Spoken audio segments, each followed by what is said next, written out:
Kuludu khalatha sengikhona sengiphakathi kuyona ichannel yakhe hamba phambili radio inkezo katike lami igama kuveza ngintuthuko ngakhumalo bathi lasibona amagumede mawuthi usemusha la ekhaya ngizacela nze show ukuthi uyasubscribe ungakhohlwa ukucomment nokulike kanjalo futhi nokushare okukhona okukhulu kunakho konke bafethu sekuqhubeka iclip kamnumzana uGeh umfoka amapholoba echaza lapha ngokungabe bikho kukaNgizwe umfoka amchuno kanjalo nensizwa ukuxolana umfoka uMcineka kumbuso wamaciko sokhumbule ukuthi izolo uNgizwe ngaphambi kokuba kuqala ingosi Scandi Friday uNgizwe ekwenza enye video live lapha enkundleni yokuxhumana ebizwa ngoFacebook ecacisa khona ukuthi yena angeke aze aphumelele kuleyo ndawo ukuthi ayohamba uchazela abantu lapha ukuthi bona banoxolani umfoka uMcineka khona bazokuxazulula phambi kwabantu yena nje okumele akenze uGeh umfoka Gcobo ukuthi abahlanganise bodwa eceleni ebaqale bakhulume bese indaba bese bayithula ke laphana ohlelweni iMaskandi Friday insizwe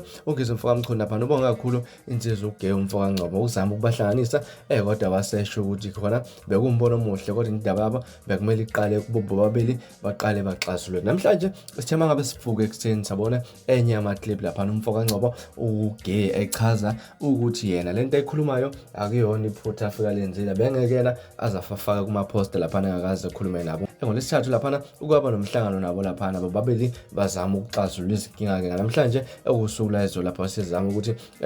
bahambe bokhuluma phambili lapha embukisweni kumbuso wamaciko ke lapha mhlawumbe engachazi kakhulu ukuzwela ukuthi ukhulume kanjani umfoka amapholoba mangabe ekhulume kanjena ngoNgizwe umfoka amchunu ukuthi uzama ukumpenda amenze umuntu omubi kodwa kubeni bakhulumile lapha ingxoxo bebenayo ngolesithathu bafethu bekulona udaba namhlanje ngingakhohlwa ukusubscribe ukulike kanjalo futhi nokushare okukhona okukhulu kunakho konke nibi nosuku lomlande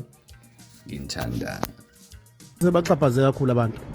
lento ayikhulumile la ezenza umuntu ongezi kumbuso wamaciko ngathi mina ngiyamsukela ukuthi bekumele eze kumbuso wamaciko ezokhuluma noMcineka mina leyo nto ngisusele ekhanda ngisusele engxoxweni yabo yangolwesithathu abayixoxile uNgizwe waxolisa kuMcineka wathi ngiyaxolisa ukuthi ngikhulume kabi kuwena kade ngiyi live Monday ngathi unesihluthu esinamafinyila ngiyaxolisa ukuthi ngithuke wena siqu sakho waxolisa uNgizwe kuMcineka wazwa umxhawulo bayixoxe for 3 hours wafika ngo-7:15 uMcineka wafika ngo-7 uNgizwe uze wahamba ngo-10 to 10 ema-ofisini ethu yes bafikile bahlala phansi baxoxe bavumelana ukuthi bazobuya ngolwesihlanu bezokhuluma nabantu bebatshela ukuthi inkinga bebenazo sebeyilungisile kodwa namhlanje sengathi mina ngivele ngayisusela ekhanda yonke lento angisuselanga ekhanda yonke lento mina ngiyithathe enkulumweni yabo yangolwesithathu sebexolelene ukuthi bazobuya bezotshela abantu sebexolelene akuyona into engiyithathele ekhanda mina le akuyona nje inhlobo into engiyithathele ekhanda ukuthi ngithi bazofika kumbuso wamaciko angikhuluma into engekho mina bengeke ngivele ngisuke ngiqamba manga ngivele ngisuke ngiyoposta abantu ngithi bazofika kumbuso wamaciko begcikele bengafikanga angisusele ekhanda mina into ngikhuluma into okuyiyona engisuke ngizwile angiqamba manga futhi nampo kubufakazi ngale video leyo video leyo ivideo bezohlangana kwaqala kwafika uNgizwe kwasefika uMcineka bakhuluma 3 hours bevayelene endlini baphuma nesisombululo abangasafuni ukusitshela abantu manje baphuma nesisombululo abangasafuni ukusitshela abantu ubona sebehlehla manje abasafuni ukutshela abantu ukuthi njengoba behlangene for 3 hours bakhulume bathini sengathi mina manje umuntu wrong kahle uzobona lapho kulawo makhamera ukuthi kunesikhathi nedate